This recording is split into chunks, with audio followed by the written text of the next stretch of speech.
तुहाडा अपना पंजाबी चैनल। यानी 3 इंजेक्शन लग गए। एक इंजेक्शन के ऊपर न्याल जी बैठे हैं। हमारे चिकित्सा मंत्री जी ने पार्लियामेंट में स्टेटमेंट दिया एक प्रश्न का उत्तर देते हुए कि एक इंजेक्शन पर कितनी कॉस्ट आई। उन्होंने बताया कि एक इंजेक्शन के ऊपर हमने जो वैक्सीनेशन तैयार किया है उस पर 2000 रुपए खर्च हुआ। आप ये विकास योजनाओं को आगे बढ़ाने के लिए कांग्रेस के पास, अशोक गहलोत के पास पैसा नहीं है। जब पैसा मांगते हैं तो कह देता खजाना खाली है। झूठी घोषणाएं, झूठी योजनाएं हर रोज घोषित करते हैं। ये काम उनका है।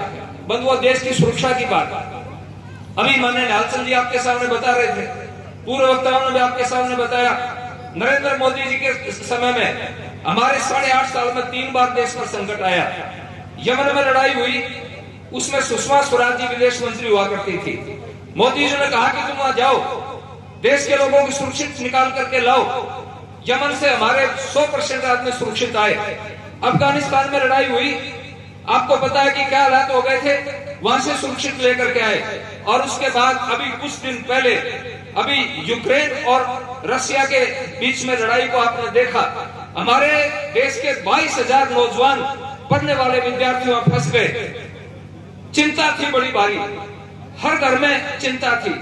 मेरी लोकसभा के 128 बच्चे वहां पर पढ़ते थे। नित्य प्रति फोन आते थे, स्वामी जी हमारी बेटी का क्या होगा, हमारे बेटे का क्या होगा। लेकिन बंधुओं, नरेंद्र मोदी जी एकमात्र वो ताकत थी जिसने रशिया और यूक्रेन के राष्ट्रपति से बात की, लड़ाई रुकवाई। 6 घंटे के लिए युद्ध रोका गया और कहा कि केवल लड़ाई रुकवाने से बात नहीं बनेगी, मेरे नौजवानों को बाहर निकालने के लिए आपको ट्रेनें चलानी पड़ेंगी। कभी वो पूरी जिंदगी ले, ये कहाँ उचित है? नहीं, देखिए, मैं एक निवेदन करूँ आपसे कि आप कभी भी इसको MLA MPs को और कर्मचारी के साथ मत जोड़ो। ये 5 बार के MP हैं, इनकी 50,000 रुपये तनख्वाह है। सुन लीजिए मेरी बात, आपने प्रश्न चालू कर दिया। 5 बार के MP हैं, 50,000 रुपये तनख्वाह है। एक कलेक्टर 1.5 लाख रुपये उठाता है। हम 24 घंटे नहीं 20 घंटे काम करते हैं, वो 8 घंटे में घर जाके बैठ जाता है। जाके उससे काम करवा के देखो। इसलिए राजनेता फिर भी फील्ड में रहता है 24 घंटे। सर, ऐसी बात नहीं है, सरकार किसी को फोकट में पैसा नहीं देती, आप भी कहते हैं। मैं इसलिए कह रहा हूँ। हाँ, तो ये 8 घंटे वाला फंडा छोड़ दो। मैं राजनीति में हूँ पिछले 8.5 साल से। मेरे को स्कूल मिला करके सारा महंगाई भत्ता मिला करके 163 मिलता है, मेरा खर्चा 3 होता है। जी।